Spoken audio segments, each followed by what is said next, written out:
Welcome to Ruby Rogues. I'm your temporary host, David Brady. Chuck Wood is out for the moment.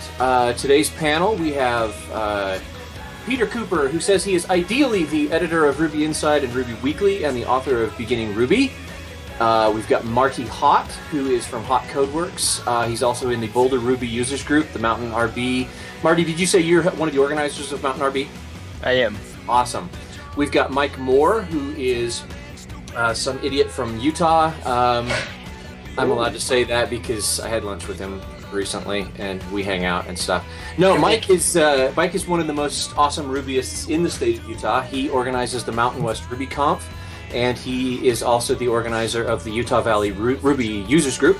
And so I see him at least once a year at that conference and about once a month at the meetups and about once a week when we get together at Hack. So, and then James Edward Gray, who is, I'm not as good at this as Chuck is. He's with Gray Productions. He also organizes the OKRB.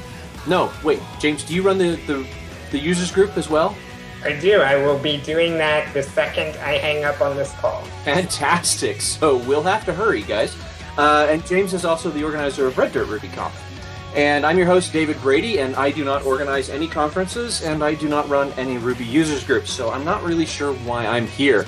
I'm not even recording the call today because my computer sucks, so Mike is actually stepping in to save the day. So, but you are another idiot from Utah. I am another idiot from Utah, which means tonight's Ruby Rogues has 100% more idiots from Utah than you are. Oh, wait, no. We are maintaining parity because Chuck is from Utah. So we have lost Chuck, but balance was restored. That's right. Conservation of idiots from Utah has been maintained. Utah posse. I'd like to think that my level of idiocy can even surpass Chuck, though. I'm hopeful that we're going to represent Utah even more. If you throw softballs like that right over the plate, no, this early in the podcast, I'm just going to let it go. I'm just going to... Today we're talking about users groups and conferences. And seeing as I don't do either of those, I just attend them. I'll just be your fanboy. So who wants to kick us off talking about how you organize your conferences? How about we just go around the horn, talk about what you attend or what you host and how you think they are not important. How's that? That sounds awesome. Do you want to start, James? Sure. So I've run the Oklahoma Ruby users group for many years. I do that, and then the last 2 years I did the Red Dirt RubyConf. I was an organizer of that. So those are my involvements in that conversation. To me, they're super important. Like I always feel like when I meet people and they say they're Rubyists, I'm like, oh, that's cool. Do you go to the user groups or the conferences or things like that? And they say no. I always feel like, oh, you're missing it. You don't get it yet, or that it's such an important part of our community that, we're so good at doing the community interactions and learning from each other and stuff like that, that I worry that people that aren't taking advantage of that are missing a major piece of our community. So that's why it's very interesting to me, and that's why I love running the user group and conferences. All right, so I've been doing Mountain West Ruby Conference for the past 5 years. We're one of the first regional conferences, and I think the oldest continuing to run conference. And then before that, I started the Boise Ruby Brigade, and I'm also involved in the Utah users group as well. I think one of the things that I like the most about the whole conference scene is the reach that it has. I think is unseen.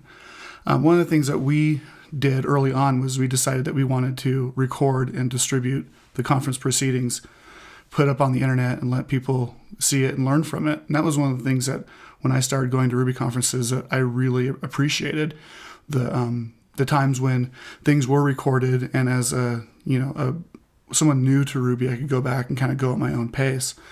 But I think one of the things I'm most proud of is that there are so many conferences that are putting their proceedings online, either streaming it live or putting it, to download afterwards on Confreaks or the other sites.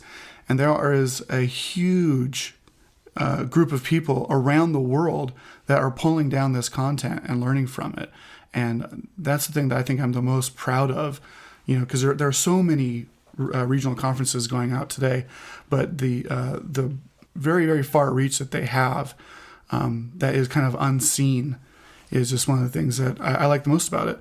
The other thing I wanted to add too is I'm a big fan of the podcast, and I don't drink, but I went out and I got myself a Bundaberg root beer, which is an Australian root beer. So I'm going to pop that open and enjoy one during this. That's awesome. That's awesome. Cool. Marty, what conferences do you do, and which do you attend, and why? Okay, well, in terms of conferences, I'm a bit of a conference junkie, although my wife is not a big fan of that. I organized Mountain RB from last year, which is now called Rocky Mountain Ruby, which will be in August and September in Boulder this year. And I've done a lot of conferences. I went to RubyConf when it was in Denver in 2006, and have been to each one after that, and have been to RailsConf a number of times, and some other regional Ruby conferences. As you also helped Mike and Pat with Mountain West back in the early years of that conference, and I've been to a number of conferences. So I really love conferences. It was in Scotland. That was a lot of fun earlier this year, and I think they're great. They do so many things for the community. If you think about how things are now, we're very much an online-based community. Sometimes people don't even know what other people look like. If you were to run into them, you wouldn't know that's who this online personality is. Yeah. And so conferences really do that. You get all of a sudden, okay, now you have a face. Maybe you didn't already know that, to the name, to the personality. Then you get to talk with them over, snack break, or over dinner, or over questions after a session or whatnot. And I think that's really important. I know a lot of people really love the hallway track, the time in between sessions at conferences. And that's it's really rare, well, maybe impossible really, to get all these people together short of conferences. And that's really pretty special. And I love that aspect of it. And one of the things I try to do and I think most all the regional Ruby conferences do this too, is that I want to create that when I put on my conference. The other thing that I really like, touching on the other subject of user groups, user groups are great. I think they're vital. When I moved to Colorado in 2005 from Kansas, and I didn't know anyone, and I really wanted to do a lot of networking, and I was new to Ruby at that point. And so I started Boulder Ruby selfishly so that there would be a gathering of Rubyists that I could go hang out with. And that was the motivating factor for me in doing that, and that's why I've continued to do that. I do love community and building it, and the monthly user group meetings are great. From that, I've seen a lot of other things develop in our local community from those meetings, and I think those benefits are totally worth the extra time and work it takes to get a user group going and maintain it. Mm-hmm. Cool. How about you, Peter? I live in the middle of absolutely nowhere, so traveling to things I find quite difficult. So I've only actually been to 3 different kind of like Ruby-focused conferences, and that's Euroko 2008, which was in Prague, Ruby Falls 2008, which was in Copenhagen, and RailsConf 2009, which I think some people would say was kind of like the nadir of the RailsConfs. It was kind of like one of the quieter ones, as far as I understand it. It was in Vegas, and I think a lot of people didn't want to go to Vegas and all that kind of thing. But I definitely see the value in the user groups, perhaps more. The conferences I've always found to be a bit of a drag, quite expensive. It's nice to meet up with people, of course. Always like to bump into Dr. Nick, and you get these people that like go to every single conference, and you're guaranteed to bump into them, and it's always fun. But there's kind of this artificial atmosphere I'm not really keen on about some of these things. It costs so much money. I think I spent like $4,000 or something, like getting to RailsConf or something, like just all different things around it, and hotels, and this, that, and the other. It's just big expense, and I could buy a new Mac. I'd rather just have that. So user groups is something that I'm much more kind of bullish on, I guess, just because they tend to be local, or you can sort of attend one if you're like on vacation somewhere. You can drop in. I've done that before in London. I don't live anywhere near London, but when I've been to London, I can sort of drop in on a group, which is good. I'm the co-organizer of a group here in the county I live in, which is pretty much like the Kansas of England, very empty. And I think like half the people that go are Rubyists in some form or another, but not sort of like full time. And half the people go are marketing people, and so there's no real focus on Ruby there, and we just end up kind of just talking about it afterwards. And the other thing that I attend is Leeds Ruby Thing, which is, they call it Leeds Ruby Thing rather than a user group, because basically it involves a bunch of Rubyists in a certain area of England going to the pub and getting drunk and arguing about things that are almost never to do with Ruby whatsoever. So it's just people that That's awesome. yeah, it's just Ruby. I mean, this is the thing about English meetups in general, is that generally there will be, the pub is involved and drinking is involved. It's just the English way, unfortunately. I would like to go to some of these meetups that are in, places, especially in like California, places like that, where it sounds like people are actually really like geeking out on the technology a bit more. But over here, it's kind of like, it's a time to like decompress and not focus on the technical stuff so much, which I find a shame because I'm not a big drinker. But it's just how the English people roll. So I'm sure you've met many of us before who are always drinking, or perhaps Irish people even. So that's my experience with it. I'm sort of slightly involved, and I do attend a few, but I definitely don't think I get the same experience here as I would in the US. Just literally because, like in Europe, the different languages and so on, we don't tend to visit each other's countries perhaps as much for these kind of events. Whereas you guys can just hop in the car, you can drive to a different state or whatever. It's a lot easier to move around and kind of work with people in that way. Whereas I know like 2 French Rubyists and that's it. And it's just kind of like that. So That's okay, Peter. I never liked meeting you at conferences anyway. So I'm just kidding.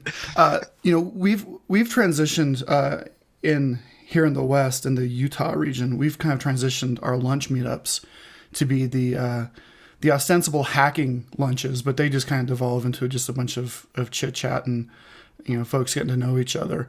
And I find it strange. I visited Seattle RB a few months ago, and it was kind of not chaotic, but it was just a group of people in a room kind of hacking and talking and doing stuff.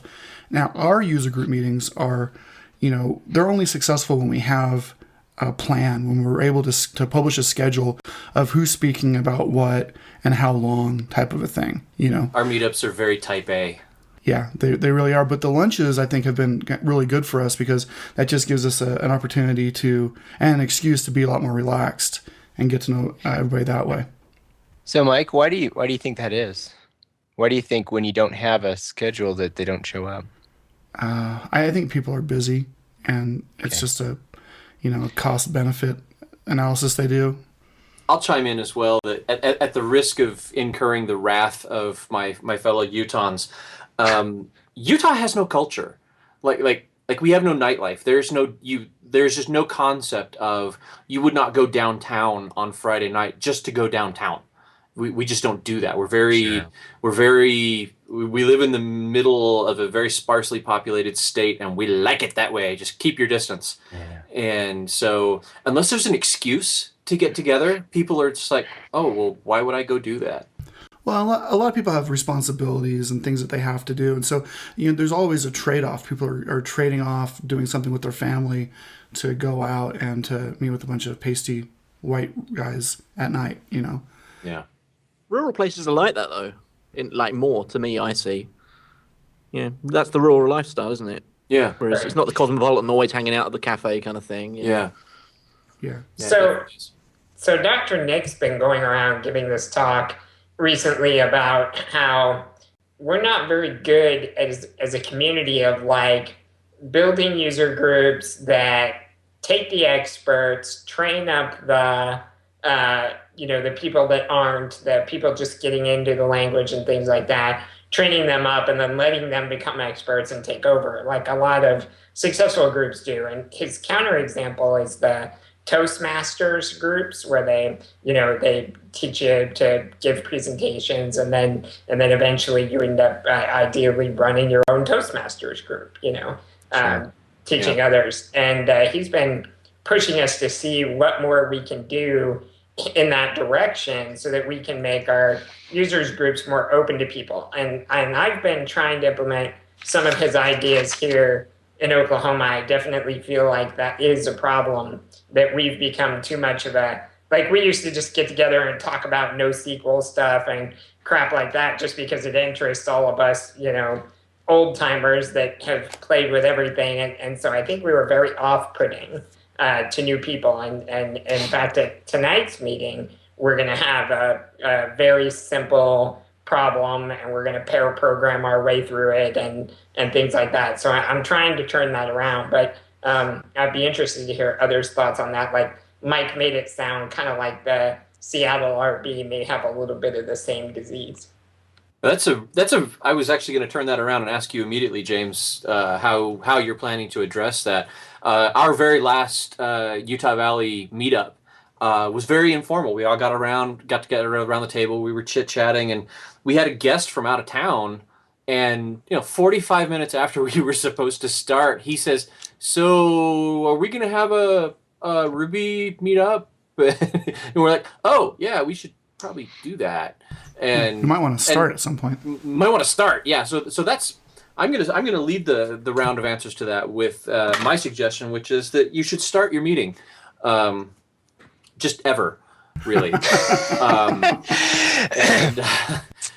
who wants to jump on this? How do you mentor the new guys? How do you break up the cliques? How do you keep your meeting from becoming socially stagnant? Sure, James. I haven't seen Dr. Nick's his session on this, so can you share what some of those ideas are, some of the things that he's suggesting that we do to improve the situation like that? Dr. Nick puts his interest on it somewhat, and you guys know he's worked hard to bring the Rails installer up recently, and he basically talks about how we, for the longest time, if you went and Googled, how do I get started on Rails on Windows, that you would come to this answer that told you to do this thing, and he would walk you through what that experience was basically like, and it was basically a nightmare, and none of it worked, anymore, because it was all old, the instant installer stuff that had fallen out of favor. So he was basically saying, why don't we just replace that documentation with a thing that says, "I hate you," because it's basically the same thing. Well, no, actually, it's not the same thing, because "I hate you" is a lot more honest. Right, it's more helpful. It's less deceptive.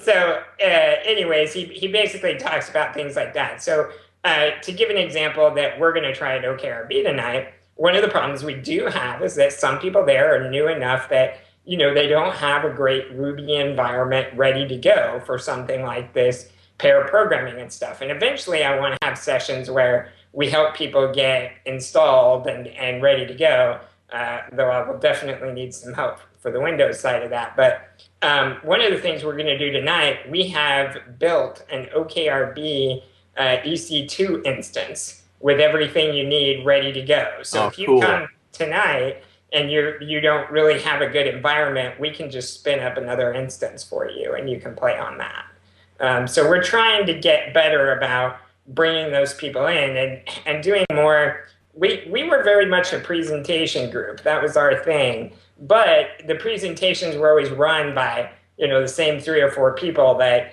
had done all that beginning stuff a long time ago. So we never really talked about that at all. So like at last week's meeting, I went up there and I purposefully prepared nothing, thinking that then I could only use stuff that was basically automatic to me, because I'd have to talk and type at the same time and things like that. So I just went over some really basic Ruby stuff, like I think I did command line switches in Ruby and all the cool things you can make Ruby do from the command line when you want to use it, through your shell. And then I went into Rails a little bit and showed some simple association stuff. And that seemed very positive. And we had a big group, and a lot of the newcomers told me that was helpful. So things like that we tend to be a little off-putting to, certain groups.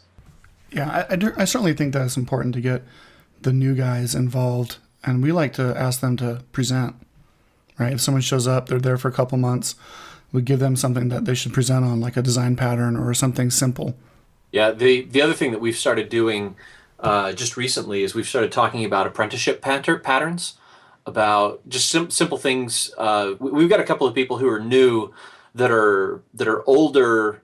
They're like more mature. They're not like just new programmers, or they're they're people that are, gone partway through like marketing careers and then switched over to programming, and so they've got a lot of wisdom and a lot of knowledge about how to mature themselves and how to grow themselves, and they for them, a lot of the unknowns in programming are actually known unknowns to them. They're like, there's this field of knowledge that I am aware of that I need to have inside my head. So how do I get it? And so a couple of them are, and it's awesome because they're actually the ones that are driving it. They're basically stepping up and saying, I want to learn how to program. How do I get more out of this? And so they're stepping up and doing apprenticeship stuff. Like last month, one of the programmers just stepped up and said, one apprenticeship pattern is sweeping the floor for the master. So is there somebody here who's programming something that wouldn't mind me just sitting by, pairing with you, watching what you're doing, and then documenting your stuff for you? And all the senior, I mean, everybody loves somebody else to do the documentation. So that was like, everyone's like, yes, you can come work with me. And he got a huge amount of training out of that. It was awesome. You've just hit on one of the reasons I think that the users groups and stuff are so important, and the conferences even to a lesser extent. But I think, programming is so much to keep in your head. And even if you're good and you can learn all that stuff on your own and things, which there are plenty of people that can, a lot of the times it's like, how many languages do we need to display a web page today? You know what I mean? Like, you got HTML, 42. CSS. Yeah, right, exactly, right? You may be using some, maybe Sass, Haml, you got Ruby, all that kind of stuff just to display a web page. And it's like, I think one of the advantages of the mentor is he can tell you things like, let's not worry about this right now, because you have no idea what, when you're trying to assimilate all that, at what point do you stop and learn regular expressions or whatever, you need, Sure. It helps to have somebody to kind of guide you along that path. And that's why I think mentoring and apprenticeship is so important. And that's why I think the users groups are so important is, you'll never get another opportunity where you can learn so much from people that can help guide you down the path quicker. I absolutely agree. I know there's a lot of people that are talking about trying to make Ruby a lot more friendly to new programmers, and not just people who are unfamiliar with Ruby, but people who are unfamiliar with programming. And that to me just seems like a weird thing to spend a whole lot of time on. But I wish people who think that way and want to approach that well, and I hope it works. My approach has always been, if you want to know more, just come out to a users group meeting, right? And we'll just go at your pace. We'll figure out what your needs are, and we'll just kind of address them over time. How big is your group, Mike? How many people normally come out? Well, we've got, I don't know, like 500 or 600 people on the mailing list, but so we've got a group down south of the Utah Valley that's about 25 people, a group up in Salt Lake that's about another 30. I think there's another 15 or so that meet north of Salt Lake. And those are the number of people that actually show up? Those are the people that show up, yeah. Yeah, okay. And you don't reach everybody that way, but I think that, there is kind of this drive to try and get a one-size-fits-all, training and, education system to help people learn. But people are all over the map, you just never know where their gaps are. And it's much better to do that in person. Just come on out, meet people, you'll gravitate towards people that are going to be more helpful to you and kind of go that way. I mean, that was the thing that I really loved about the Ruby community when I first found it, was this whole notion of Minneswan, right? Everyone's nice. Everyone wants to help you progress and wants to help you learn. And there's just no better way of doing that than in person. So another thing, kind of thinking along the lines of what Mike was just saying, is that, for example, me, I love to teach and love to help. That's like my favorite thing to do. So I just love to go around and help people with Ruby. Unfortunately, due to like the Dreyfus model of skill acquisition, if you've ever looked at that at all, I'm actually a really bad person to teach a beginning programmer because I'm so far removed from that. It's been a long time since I've had those horribly painful conversations with a compiler, and so now I don't remember as much how frustrating that was, and I can skip a lot of those baby steps that I didn't have to or that I needed way back when. And so That's another reason that users groups are important. Like Mike said, you gravitate toward the people that can help you. You need somebody ideally that's just 1 or 2 levels above you, because they have the knowledge that you need, but they're still close enough to your situation that they're good at putting it back in your terms. Absolutely, 100% agree. That's interesting that you mentioned the Dreyfus model, because when I first got into Ruby, I was very, very frustrated that there was so little documentation. I mean, the Pickaxe book had just come out, so we finally had some English documentation available to us, and I was very, very frustrated. And the reason I was frustrated was because I was coming from the Microsoft, COM. Everyone expects me to say .NET, but that was actually before then. Like COM and that type of programming model, and it's the Win32 programming model was very well documented. Everything was. I didn't need to talk to anybody else. I had it all there in my CHM files. I had it right there in my IDE. I could look anything up. I could research anything. There were examples of everything in the SDK. I had everything I needed at my fingertips to solve any problem that I thought I had in that model. And when I went to Ruby, it was just a huge revelation to me to talk to other people. And I think a lot of Rubyists miss out on the fact that it's like that Dreyfus were too many levels removed. And now it's just a no-brainer. Let's go to URUG. Let's go to a meetup. Let's go to the Hack Lunch. Let's talk to people. Let's get on the mailing list. Get on IRC and ask people about this. Let's talk to people. And I think a lot of Ruby, especially new Ruby programmers, they don't get that because they're coming from the cloistered tower of having everything well documented, having their meat cut and sliced for them. That in Ruby, all those problems are solved by having a really strong network of people around you. And so I just don't want to diminish that, the importance of that notion of talk to people, get there and get in person. Yeah, absolutely. So with the Boulder group, we're our meetings are mainly still very presentation based, and like Mike, I've been actively going after people to get them to present. When we started, there were really maybe 3 or 4 Rubyists back in 2006 that were here that I basically had them present most of the time. That was Chad Fowler, Bruce Williams, Era Howard, and Jeremy Heingartner. And these 4 probably made up 80% of our talks the first year. But then as we started to go along, they didn't want to speak every other month or whatnot. And so I started getting other people to do that. And now today, I'm finding people that that haven't presented ever before. And I challenge them on doing a talk on whatever. And they do. And I try to vary the topic so that it's interesting to all levels of people that are here. And we just did sort of an introduction to Sinatra just last meeting, and that was really popular. We actually had over 50 people attend, which are about, we maybe can't handle much more than that in our space, and it was crazy. One of the other things we do with our meeting format that I do is the first 30 or so minutes is all networking. We have food and we have beer, and people just hang out. They can kind of come in late. They can be 15 or 20 minutes late, not a big deal. And people really connect and talk to each other then. And then I sort of take a temperature of the room and then kick off the meeting. We have a big cowbell that we beat on when it's time to start. And I have a fairly loud voice. So even with 50 people talking loudly and enjoying themselves, I can get their attention, especially with the cowbell, of course.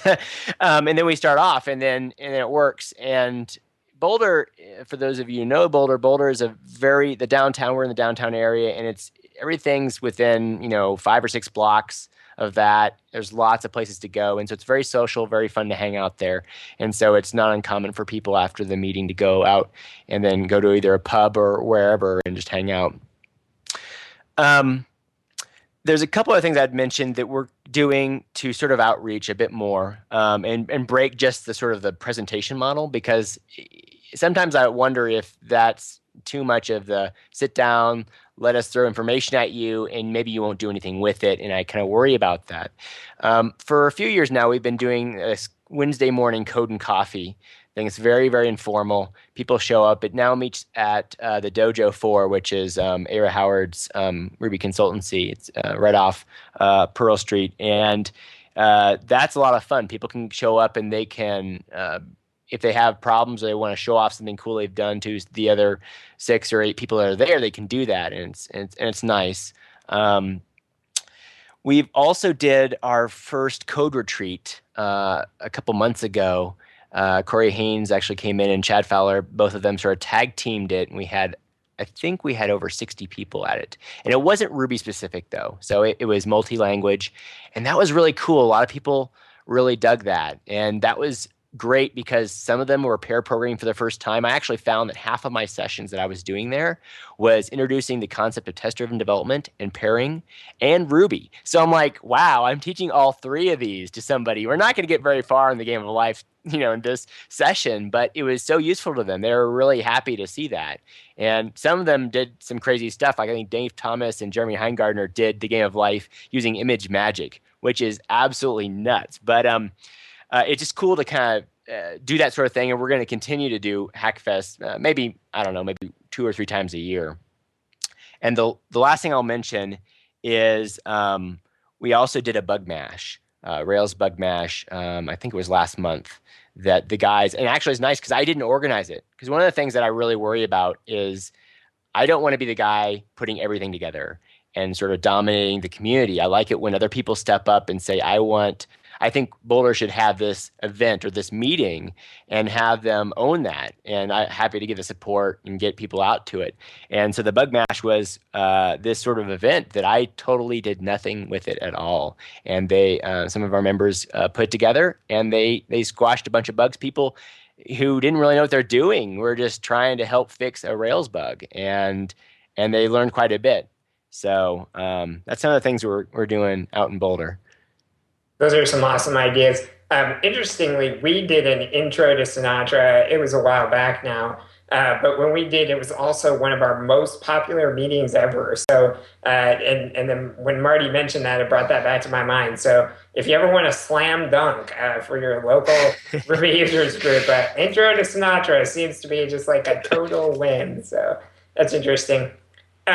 Another thing we could probably talk about, there's been kind of a controversy going around recently because is it PyConf that's charging evil people charging their speakers to attend. Basically, their policy is everybody pays the same thing. So if you're a speaker at that conference, you pay that normal price registration to attend, and everybody pays exactly the same. So let's go around the horn and get everybody's thoughts on that one.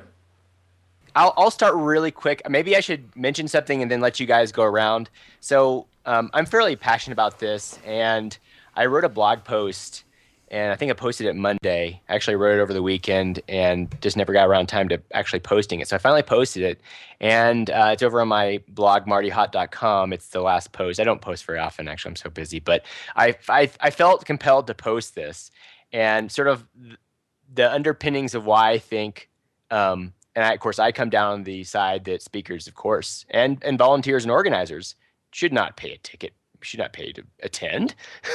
That's ludicrous. So but it to me is like, I can't believe we're having this conversation kind of, looking at it that way. And so I thought, well, I guess I should spell it out. And so I did. And actually a couple of Python guys jumped on my blog and add some comments. And so some of the comments are very interesting. And I think I may have wrote more in the comments than I wrote in the original blog post replying to these guys. And I actually have another round to put out there. So I thought I'd mention that first.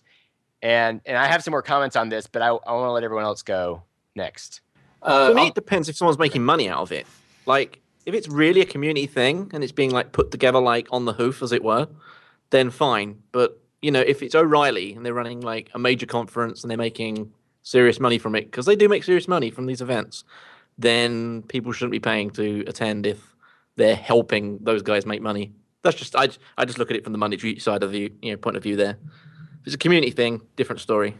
Even in the community things though, I run a pretty small conference here in Oklahoma City, and I can tell you that in order to pay me back for the time I put in and stuff, I would have to make a freaking lot of money. You know what I mean? I'm never going to make anywhere near that.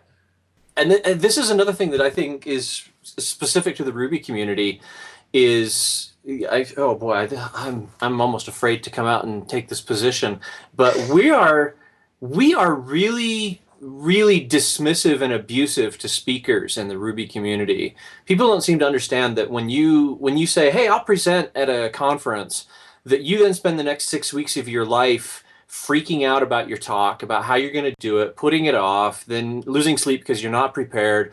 Then you go to the conference and it turns out that you're speaking on the afternoon of the last day. So you don't enjoy the conference at all because you spend the entire conference preparing your talk. So basically, you showed up at this conference and spent the entire time working and struggling until you actually get through your talk and get it done.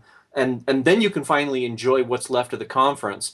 I don't see the point of having the presenters pay to get in. I think that's asinine. I'm almost offended by that comment. It absolutely shows no appreciation of the person who is standing up, choking down his stage fright to get in front of 200 or 300 people and actually put something up on the screen that a bunch of people are going to get on IRC and snicker about. And it takes a tremendous amount of courage, especially in our community, to stand up and present. And I see absolutely no reason not to reward presenters for their presentation by at least giving them, you can come here for free. So and with Mountain West and Ruby Web Conference, we certainly don't charge our speakers, and running a conference is very difficult because, especially the smaller regional conferences, because there's just not a ton of money there. And when you want to do stuff like record it and put it out online and everything, those expenses really add up. And food. Oh, and food. Yeah, well, if you're doing food, that's a tremendous expense. But even though there's no money, you can almost always find the money to let the speakers in for free. And with Mountain West, we don't make a lot of money at all. And, our tickets are only $100. So James says that he has a small conference, and I'm thinking, mine is minuscule then. But, we try as hard as we can to even pay an honorarium or to give an honorarium to the speakers who do show up, because for me, the quality of the conference is determined by the quality of the speakers, because those speakers are bringing in the people that want to learn from them, and that's where the touch points are for all the conversations. And your conference just can't succeed without having really, really great speakers. And so I think the Ruby community, there's no one in the Ruby community who does not appreciate speakers.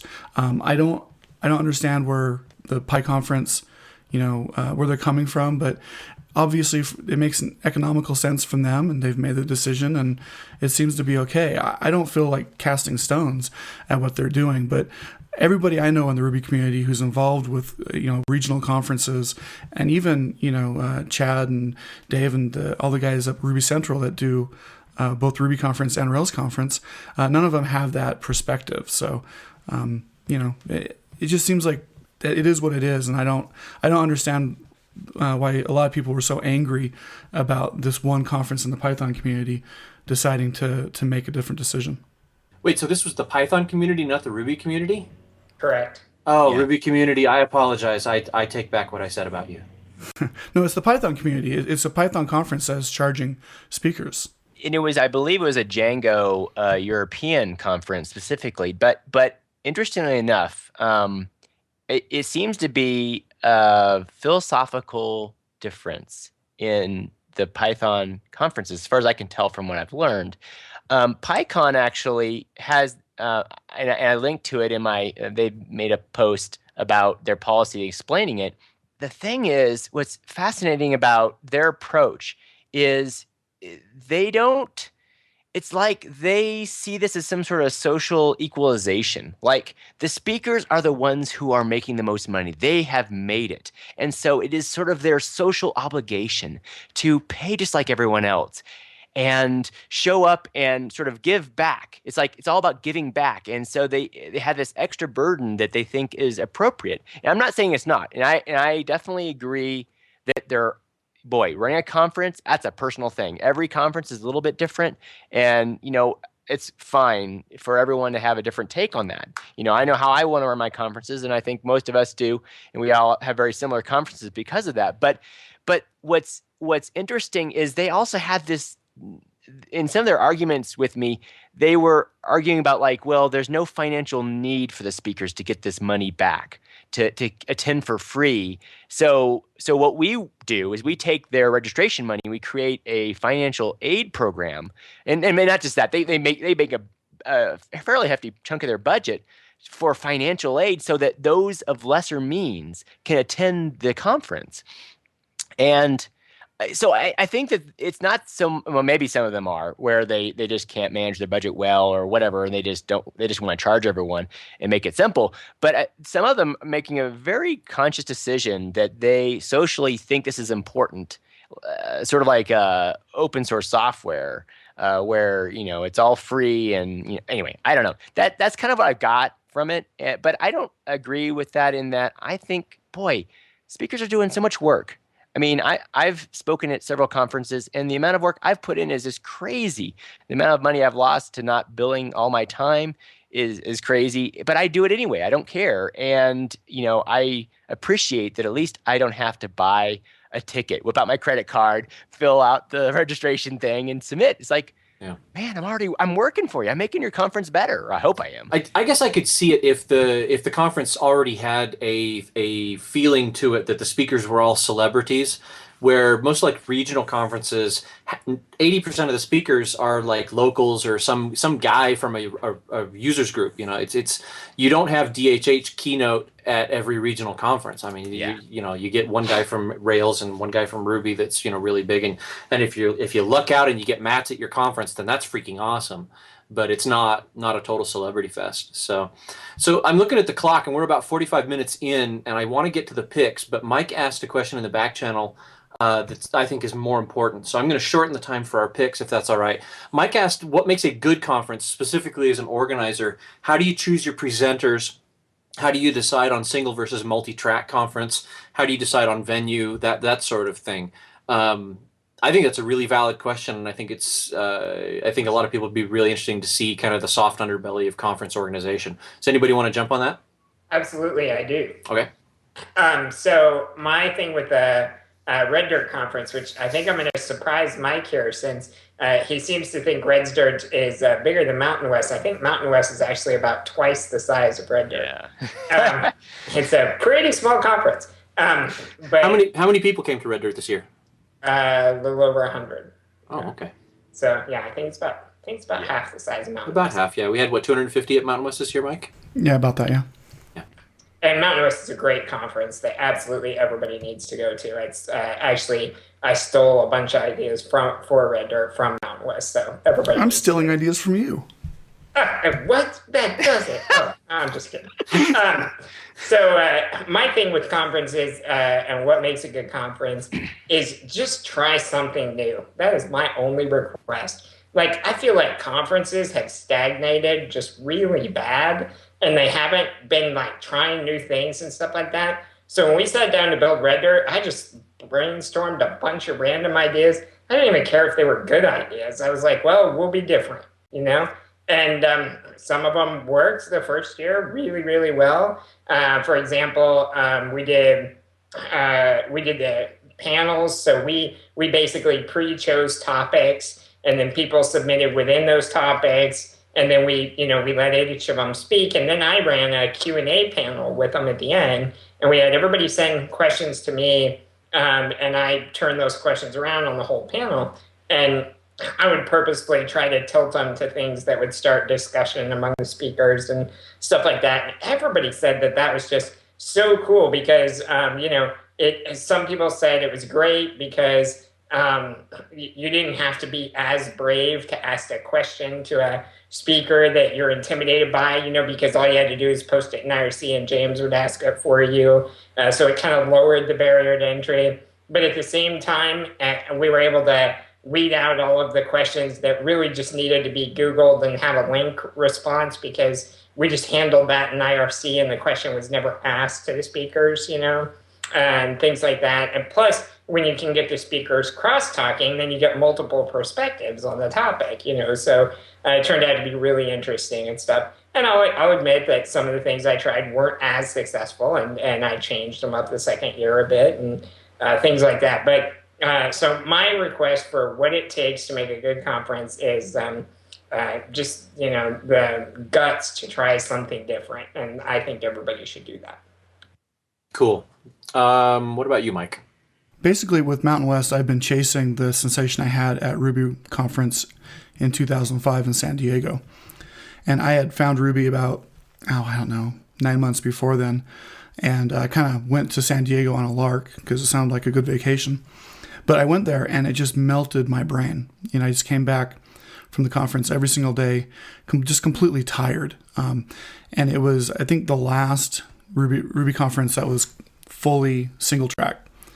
And so to me, any conference that melts my brain just makes me physically tired. And then you have kind of that cohesive experience across all the speakers. That to me is just a great experience, and one that, like I said, I've just been chasing for years now.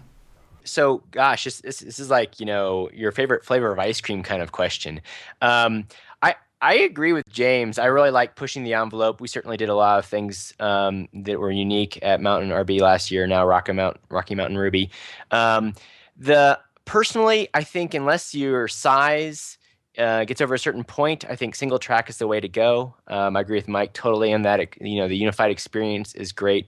I'm really a big proponent of the social interaction and encouraging that. Last year we did a card game that encouraged people to trade. It was first of all, we had a theme, pioneering in Ruby, and so we had a pioneer card game that you could, you were some type, like a trapper or a cowboy or a homesteader or something, and you would trade cards with other attendees and try to build the deck that was good for your type. And that was pretty successful. Some people didn't care for it, and that always happens, but a lot of people really did, and there were some interesting things that came from that, a lot of interaction, and I really like encouraging that. I also try to facilitate a calendar or schedule of the conference so that there's plenty of things going on. It's not like at a certain point things is, like, oh, there's nothing going on, so I guess I'll just go home or something. I want to make a very full experience, mixing the social, the technical, and also getting outdoors a little bit. We do a little bit more outdoor stuff because we're just a few minutes from the mountains here in Boulder. And I think putting that all together, and for me, it's really important to also have a cohesive experience and decide what that's going to be. What is your theme? What are you trying to put together when you're organizing a conference? What's your goal? And once you have that figured out, then it allows you to sort of decide, okay, I'm going to put this event here, or I'm going to do this hack fest there, I'm going to have this social thing here, this party there, and it just makes it so that if you are or not on target with what you're trying to achieve. I don't organize, but I think Marty just hit all the nails on the head of things that I was going to mention about the single track and stuff like that. I mean, I heard so much good stuff about Nordic Ruby, which is sort of held in Scandinavia, and it's a single track conference, but it's still a reasonable size, and people seem to absolutely love that. And I think they had the same with Ruby Fringe in Canada a few years ago. People just seemed to love it, just because they could all talk about the same talk. Everyone had been. So that was really good. I think just one thing I would mention to people who are organizing conferences, unless you're if you're trying to aim for an international audience or people coming from all over the country to attend, sometimes some of these kind of events, they're trying to broadcast them out to a wider audience, but the actual event perhaps isn't substantial enough to warrant crossing the country or even crossing oceans, continents, whatever. If it's literally just a single day, something like that, that might not be enough just to go. So if you do really want to make it a bigger deal, want international people coming, perhaps there needs to be a little bit more sort of spanning at least a couple of days, sort of make it worth the trip, as it were, or at least have other events going on in town at the same time that perhaps attendees would want to, attend. You could even get together with other events, if there was an Apache conference or a Linux conference or something, it would be nicer to have a bigger thing to go to than just one small event. It actually amazes me that out here in Utah, we've got, the state motto is greatest snow on earth. and there aren't any Ruby conferences organized in the wintertime. We did actually do last year. Ruby WebConf was up at Snowbird. We were up at one of the ski resorts, but we were in the off season. We were up there. I mean, it's beautiful scenery, but there was no skiing going on. I thought that was kind of interesting. It did snow though. It did snow. That's In September. true. That was some freakish weather. I'm going to weigh in as just the lone voice of dissent, and I will say that one of the best conferences that I've ever been to. Okay, so hands down, the best conference for me, for my money, is Mountain West, because I live here, and so I don't have to buy a plane ticket. I don't have to get a hotel room. Actually, last year I discovered that you do actually need to get a hotel room, because it just a 30-minute drive at the end of having your brain just melted out through your nostrils is just. If you've got a hotel that you can just walk 2 minutes to and crash, it just makes it so much better. But one of the best away conferences I've ever been to was Lone Star. And I love dual track conferences, because if you get a session that you just don't care about, you have one alternative. You know, it's like you can pick the best of the two. And because there's only two things, and the organizers were pretty careful to put, you know, you don't put, they put Rails training against MERB training, or MERB, so that there weren't too many people who wanted to go to both. You know, they did a really good job of avoiding that problem where you really had a conflict. You know, it's just like a conflict of scheduling. RailsConf, the year that I went, which 2007, I think, RailsConf was, you know, 5 or 6 tracks. And I had a conflict on every single session. Like, I wanted to be in one of two. In fact, I actually session hop. I'd go to a session, I'd get 20 minutes into it and go, this kind of sucks. And so I'd leave and I'd go hang out. I'd go to the other session. And a lot of people were doing that. And there was just no sense of community, no sense of, you know, where were you at when this happened kind of thing, where Lone Star still managed to preserve most of that.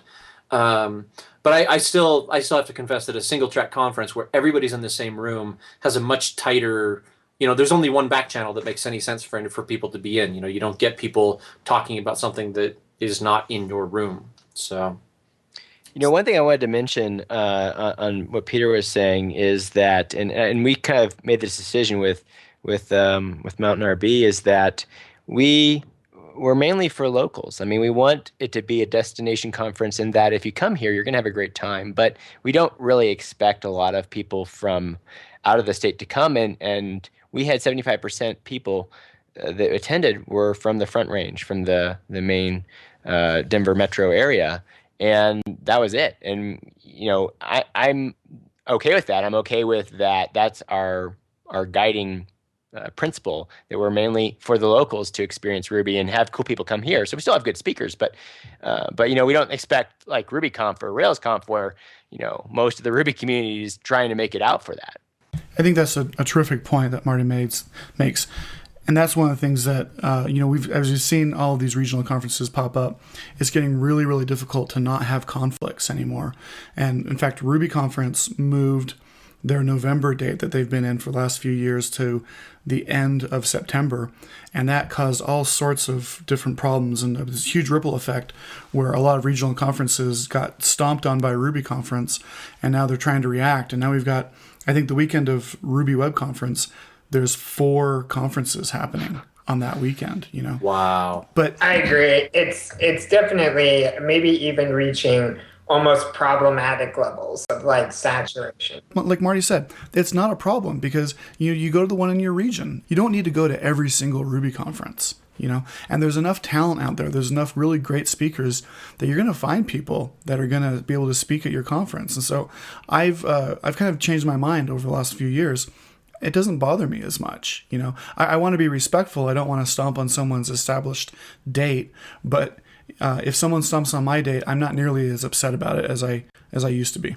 Yeah, I think you know, Mike, when we were originally doing Mountain West, I thought, you know, after we got going, all the regionals started to pop up, and my concern was speaker drain. There wouldn't be enough people to submit talks, and that would become a problem. I don't think it really has, although I do see this where it seems like the same 10 speakers are almost at every conference kind of thing, or it's almost like you can guess half of the lineup because they're at almost all the conferences. And I do want to kind of change that up a bit. I do want to see a little bit of change. But at the same time, I'm like, hey, if most of the people that are seeing this are just from Colorado and they don't travel. These guys don't leave at all. They don't go to any of these conferences other than maybe watching a video online. They would never see these people anyway. So I'm like, well, maybe it's not a big deal. Yeah, that's exactly how I've come down to it. It's just not as big of a deal as I thought it would be. And then when we're choosing the sessions that we're going to accept, because we only get to accept one out of every 3 or 1 out of every 4 proposals that we're given, we do try to give deference to folks that are in the region and to proposals that have not been given before, or at the very minimum have not been recorded before. Because it is, when you've watched something 3 or 4 times, by the time you actually see it at a conference, it doesn't quite have as big of an impact on you. But yeah, we're turning down at least 60% of the proposals we're getting. So I just haven't seen the effects of that drain. But I do agree with you that, people make the speaking circuit, and sometimes that's really, really good, and sometimes it's not as effective. I absolutely agree about the reuse talks. If I can point to it on Confreaks, then it's an instant kill for me. I won't even, consider the speech, because if it's on Confreaks, then people saw it, and it's there, and that's good. And I like to see the original stuff, the new stuff. That's a really interesting point, James, because I certainly am aware of people that are trying to build their brand by speaking at conferences. And when I say I'm aware of this, it's because I'm trying to emulate this. I'm trying to get out, get proposed to a bunch of conferences, trying to get myself out there, trying to get people to recognize who David Brady is, because he's just this bald guy from Utah. and wait, who are we talking about? Some guy. Anyway, so why are we always talking about David Brady? Jeez. Then it's working. It's working. But I hate the repeat talk thing, and so I'm submitted out to about 3 conferences right now, but I've got 4 different talks that I'm proposing, and so I definitely. I may manage to get out to 3 or 4 conferences this year, and I would really like that. But I will not end the year being known as the guy who talks about X, because I'm not going to repeat over and over again. I think that's really important. I think that's a great general rule. There are a couple of exceptions. Glenn Vanderberg's Real Software Engineering should be given at every single conference. That's a good point. Yeah. If you're DHH, go ahead and talk about Rails. That's cool. You can do that every time. Good point. Yeah. So we are coming up right on the 1 hour mark. James, let's start with you. What's your pick for the week? Okay, so since we've been talking about conferences, I'm going to plug the RubyVer site. So it's rubyver.com, THERE, and it's a great site for looking at what conferences are around. You've got an attend tab and a speak tab. So if you want to look at cool things to attend that are coming up, you can do that in the attend tab. Lone Star RubyConf that we've mentioned is in there. If you want to speak at conferences, which I highly, highly recommend, because we've been talking about all of, original content is what the conferences need more than anything. And here's my dirty little secret. When I propose a talk for a conference, it's usually something I know not very much about at all. I tend to propose talks that I want to learn about instead of talks that I already know about. Yep. And then that forces me to sit down and learn enough to be able to talk about them at the conference and stuff like that. It's a great learning experience, and it works out well. So I recommend people try that. But some awesome conferences you could propose to speak at right now are Rocky Mountain Ruby, which you may know a little bit about. Ruby Web Conference is coming up. The big RubyConf, which we've discussed a little bit. Also, I just proposed for Ruby Midwest, which is going to be in Kansas City this November. So hopefully they'll take my talk, and you can propose a talk there and come out and see us there. Cool. Let's see, Peter, you're a regular. What's your pick for the week? Yeah, super duper quick. It's the patches, all the speed ups on Ruby 1.9. First started off by Xavier Shea about a week ago, 2 weeks ago, something like that. But then, old Ruby Core swiftly came in, did a bit of a ninja patch to Ruby Head. And then a chap, Todd Fisher, put together the patch from Ruby Head, brought it into Ruby 1.9.2, P180, and I've written a post on Ruby Inside all about how to get that running. And DHH gave it a go, kind of out of the blue on Twitter, and he said he sped up his boot time of one of his Rails apps by, I think, 42% or something along those kind of lines. So I didn't get that good. I got like between 15 and 25%, but he's obviously dealing with probably bigger apps than I am. So... actually, undoubtedly. So, a really cool patch, and you can use it right now. Makes your specs run faster, all that kind of stuff. That is really, really exciting to me because I got asked last week or 2 weeks ago, so how much slower is Ruby over PHP? And of course, we haven't, we did those benchmarks 2 or 3 years ago, and Ruby was about 50% slower than PHP. So, we've all just kind of malingered on the fact that, Ruby just scales horizontally better and all that stuff. And I realized that, I haven't actually checked these benchmarks, and nobody's talking about these benchmarks anymore. The PHP guys have stopped talking about these benchmarks, and that's because they're basically neck and neck. Ruby MRI 1.8 is still about 10% slower, but Ruby 1.9 is significantly faster than PHP. And the idea of patches speeding things up another 25 to 42%, that's very exciting to me. And it's very easy with RVM, so very right cool. now. Yeah. Very cool. My patch, or my pick of the week, very, very quickly, is Pharo, Pharo, which is a dialect of Smalltalk. And all I'm going to say about that is I have been reading Object Thinking by David West and learning how to do eastward-facing software a la James Ladd. And I figured, if you're going to drink the Kool-Aid, you might as well drop the cyanide tablet into it. And so I have been studying Smalltalk because this is the language that people say is all about super, super, super object orientation. I am absolutely fascinated by this language because I have been studying it now for about 8 hours solidly, and I still cannot write FizzBuzz in it. Just a simple, trivial, loop and print kind of application. This language is a coy little minx, and I will figure it out. It's so sexy. And so that's my pick. You can get Pharo at pharocasts.com, PHAROCASTS.com, and you can read about it at pharobyexample.com. All right. So guests, you've had a few minutes to think about your picks for the week. Mike Moore, what's your pick? All right, so my pick is a little library that I don't think a lot of people know about. It went into Release Candidate 3 this week, and it's called Rails. Oh, yeah. Yeah. I've heard of it. So you should check that out. How does that compare with Sinatra exactly? It's bigger. It's a little bigger than Sinatra, but you might have a little bit easier time scaling it if your app really hits and gets popular.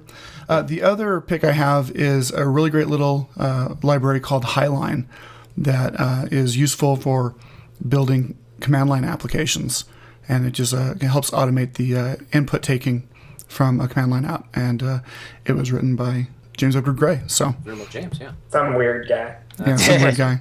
The code is suspect, but it's all right. Yeah. And Marty, what's your pick for us? All right. Well, I've got 2 picks, and I don't know what picks have been covered before. So one right. In the conference space, lanyard.com is a really cool. It's sort of like Ruby there, not exactly. Ruby there is actually cooler, but Lanyard is more widely covering, I guess, is the best way to describe it, is lanyard.com without the second A. So LANYRD.com. And it's really cool because you can see a lot of other conferences and a lot of other events that you normally wouldn't see because it's everything. So that's kind of cool. And if you're a conference organizer and you're not on lanyard.com, you should take care of that. The other one would be Padrino RB. I think this is really interesting. I've only started to play with it. It's sort of Sinatra Plus, so it's somewhere between Rails and Sinatra. So if you want a little bit more helpers and sugar and goodness than what Sinatra gives you, then you can try it out. And that's sort of had my attention for the last couple weeks, and that's PadrinoRB.com. That's awesome. Every time I see Lanyard, I think Leonard Skinnard. Yeah. It makes me want to say Lanyard. Yeah. We're on Lanyard.com. Yeah. So, Okay, well, cool. Those are our picks. We have been your Ruby Rogues for this week. Mike Moore and Marty Hott have been our guests. Maybe we'll have you back because you guys were awesome. Absolutely. Thank you. Thank you for having us. Yeah, thanks for having us.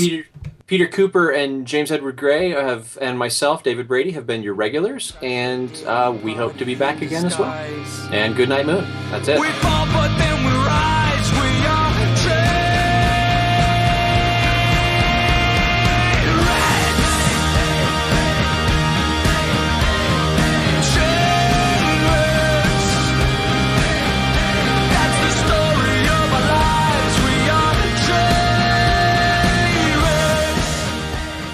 So is that better now?